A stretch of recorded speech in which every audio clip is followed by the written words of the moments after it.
So I thought I would walk through some of what we identified in the library a while ago as some of the open access myths. So these are things that we hear that people think about open access.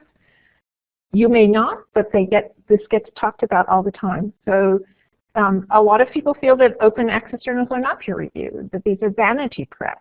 And I've run into this just recently with people who are actively looking for a place to publish.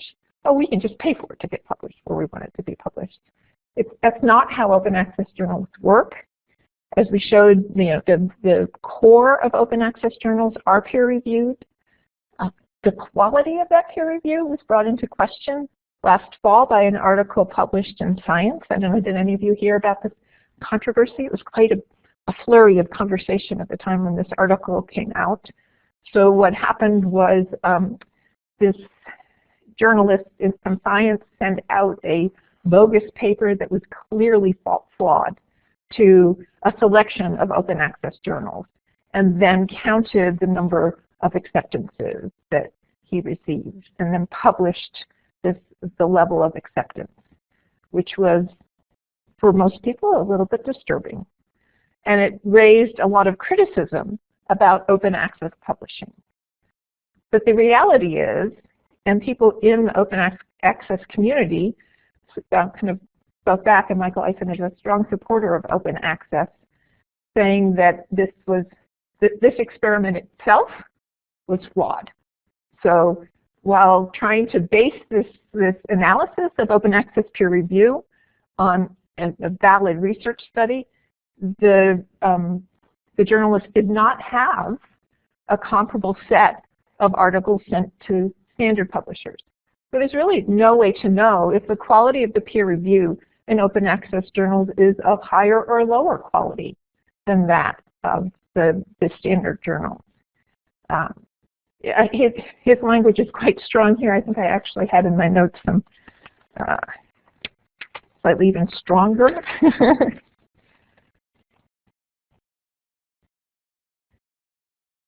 He said, the real problem, this is from his blog, the real problem isn't that some fly-by-night publishers hoping to make a quick buck aren't even doing peer review, although that is a problem, and it is a problem, and we'll look at that in a little bit.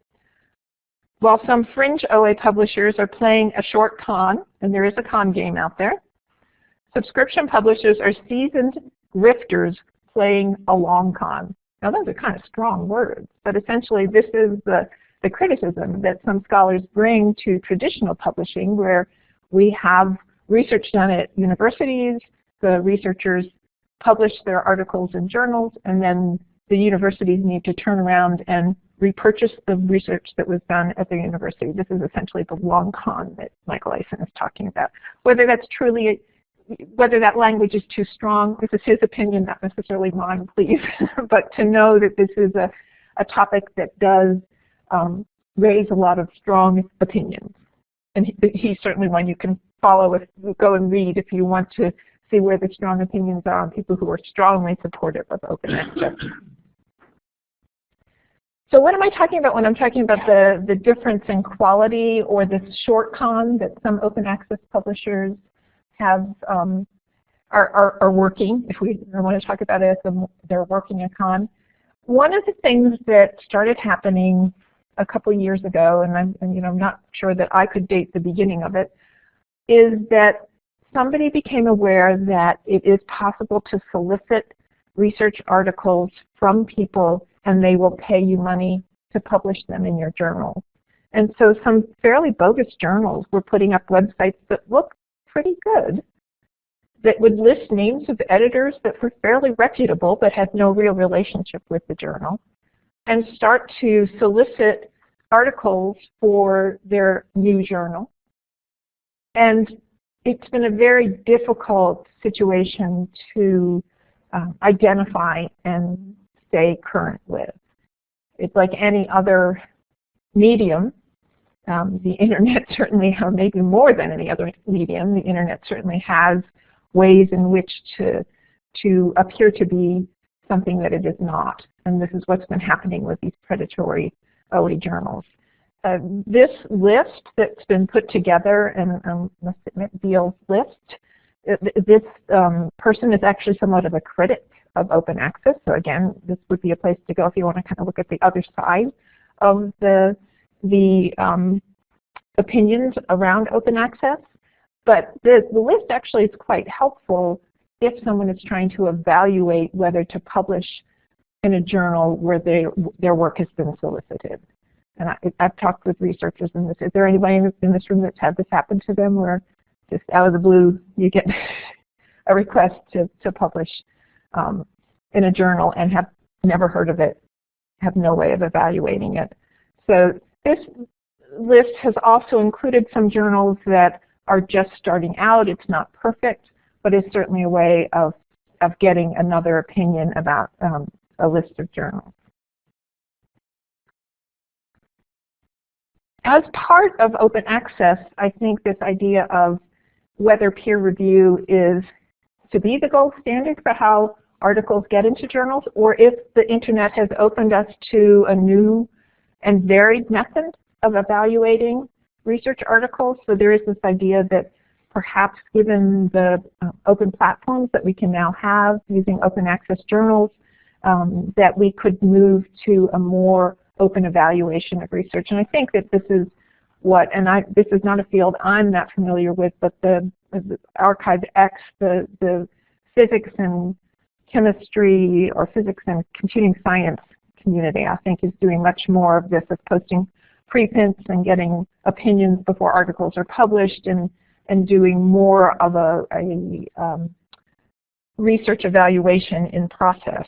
This particular article that I pulled this quote from is an interesting one in that it's from 18 different, it is actually a special issue of this journal with 18 different people putting out ideas about how this kind of evaluation would work and work differently.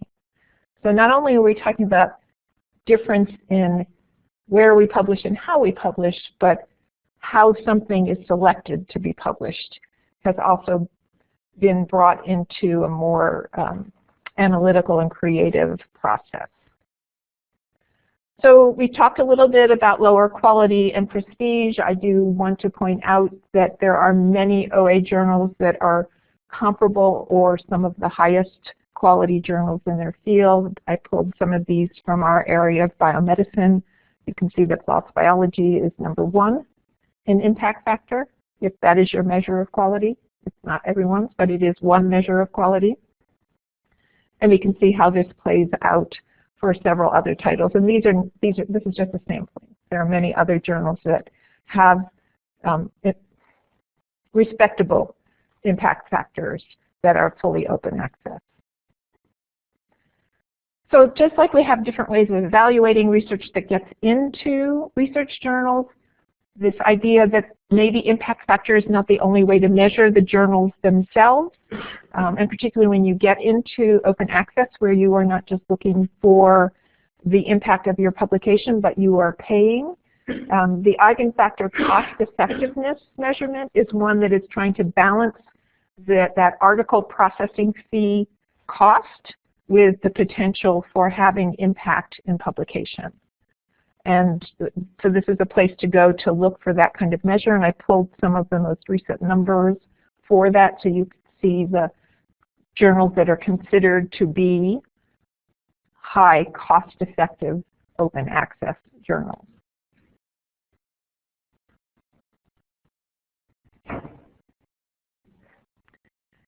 So one of the things that we get opened to with online journals is that the measure for impact is not necessarily just the standard impact factor, which, if you have not looked at that measure, is a measure based on the number of times articles within a journal get cited. So it's clearly an important characteristic of research articles, and one that has played strongly in measuring the impact of research for years. But what we're seeing in some of the recent research about open access journals is that they receive significantly more downloads than similar journals that similar art. So I think that this is the one from, no, this is a different research article. So the way in which this research will sometimes play out will be an open access article within a journal that also publishes traditionally, and it will look at comparative data related to downloads. But I think it's important to think about this. Go back to the article that we were talking about in terms of the HIV research. Most people who are doing HIV research in this country are at institutions like this, where they have access to the literature and can get access to it so they can cite the literature. But there are many more people who are probably interested in reading that literature for whatever reason. And those people, if they're not associated with an institution, can't download it unless it's open access. So I think that this is an important criteria that we want to build into the metrics now that we have the capability of thinking about that there is, research has impact beyond the community of researchers that talk with each other about that research. The hope is, and this is the whole idea of translational research, is that that research is going to have impact on people outside that community. So PLOS is actually, the Public Library of Science has actually been exploring this idea of article level metrics as opposed to impact factors, which are journal level metrics. And their usage, downloads, is one of their measures, citations is another. They add a few more by adding in social bookmarking, dissemination activity, media and blog coverage, and then discussions within the journal site itself. So there are all of these growing ways in which we can look at open access publications or other online publications if they would apply these metrics to them. And there are a number of different tools that are developing to look at that idea, which is called altmetrics. So when it comes down to this whole complex, growing field of there's this different way of publishing, which for most people on our side of campus in biomedicine means you're going to have to put some money out to publish in these journals with money from somewhere. When would you decide that it was appropriate to publish in an open access journal? So I think there are any number of reasons that scholars have mentioned when they do this. Certainly there are the advocates of open access publishing. They just think that this is what is right and the way it should be done. A much more common reason for publishing in open access journals is, as I showed you, it happens to be the top journal in your field, and you're very happy to be accepted for publication in that journal. I can remember a number of years ago we were doing an open access conference with some editors and some scholars, and one of the scholars said, oh yeah, if I could get into that journal, that would be great. I'd be quite happy to publish there.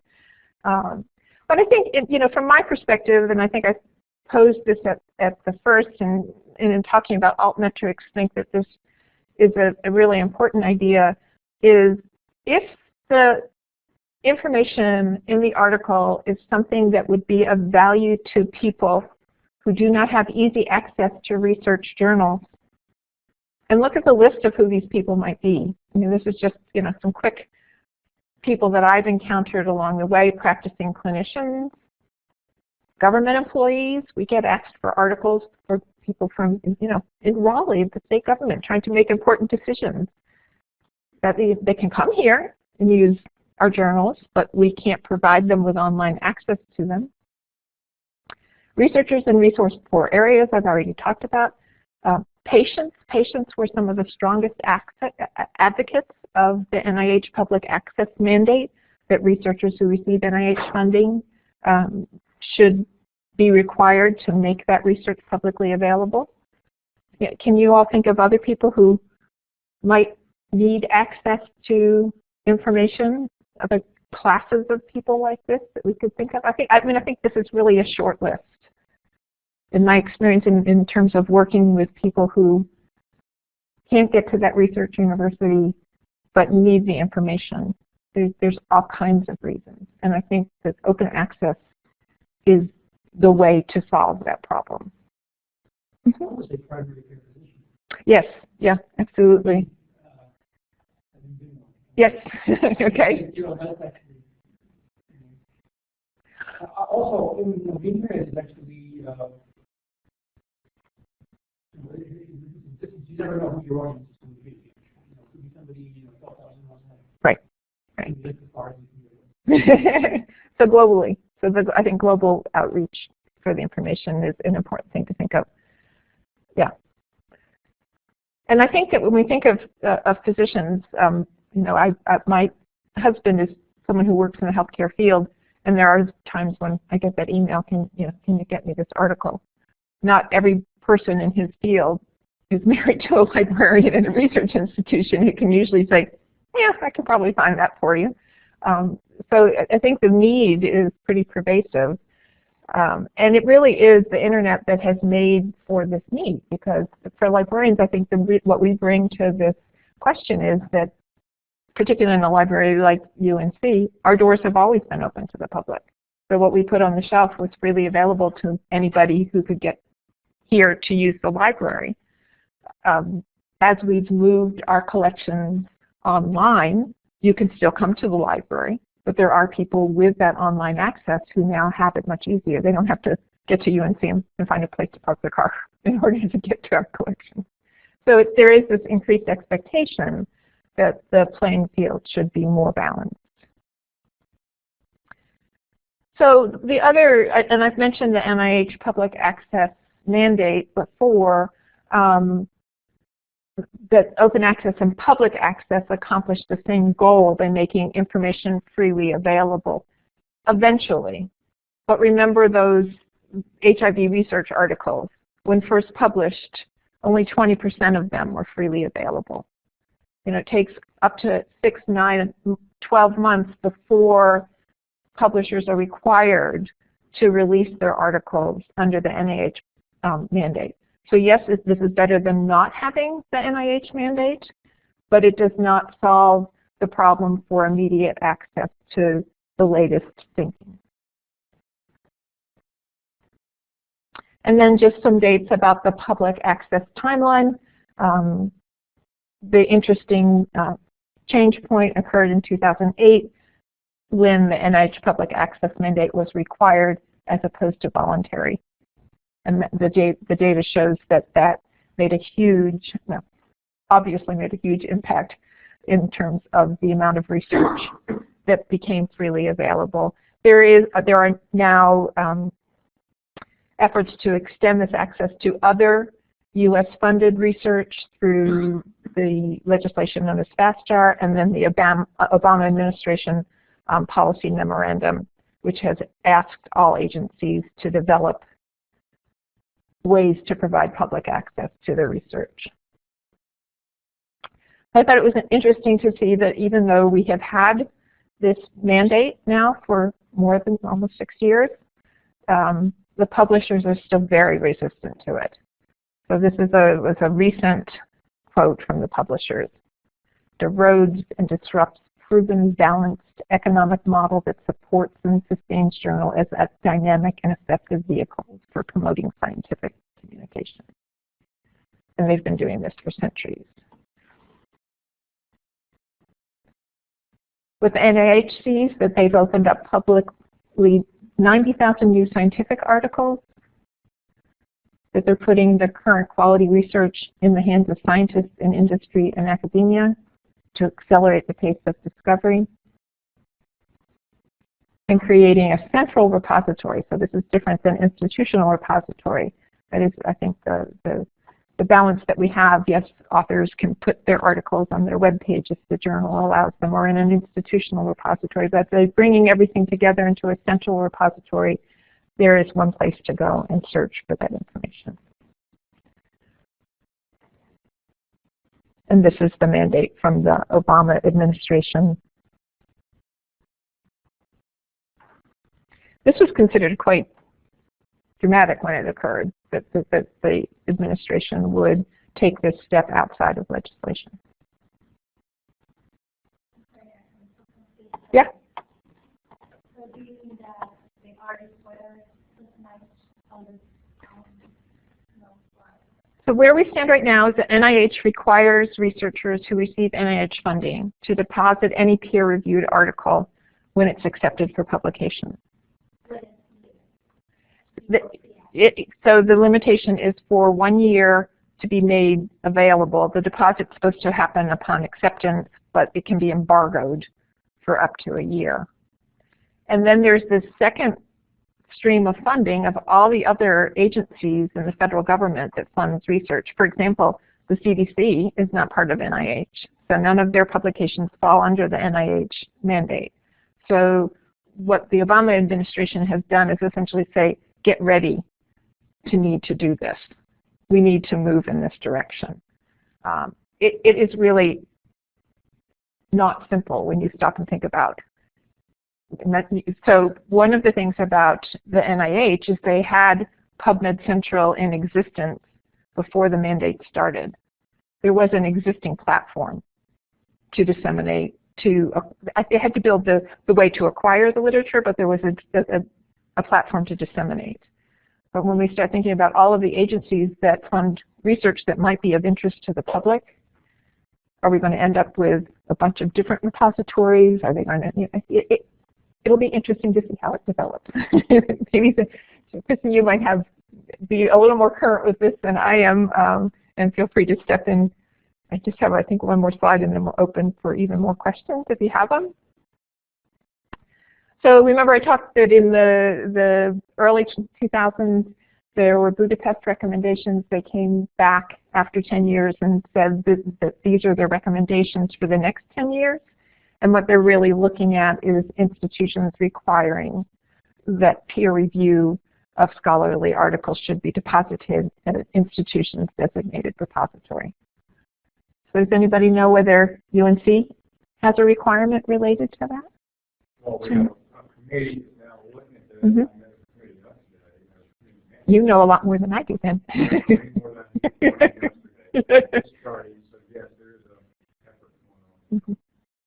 But I think that I do think that it's interesting to, and then here are some of the faculty votes for OA policies at a variety of different peer institutions to UNC. So this is why it has become important to UNC faculty to think about this idea. But I also think it's interesting to remember a little history, which is that the Faculty Council did look at this question in 2005. We were one of the first of the universities to suggest that it would be a good idea for faculty to publish in open access journals, and we established an exploration of an institutional repository, which we currently do have as a result of this resolution that was passed in 2005. That exploration was started in the libraries and has ended up in becoming the Carolina Digital Repository, which is a place where we hope to develop the ability to ingest faculty research. And that's what's developing now, is that we are in this place where the early kind of conversation that we had in the mid-2000s at this university is both not well known by faculty and needs to have a more current exploration. And I think that's where we are now. And in the process of preparing this talk, I came across this article, which I thought was an interesting way to think about where we stand now, by saying there's no one best answer to the organization, control, usage, monetization, remember it costs money, and distribution of the economic rewards among publishers and authors of academic literature.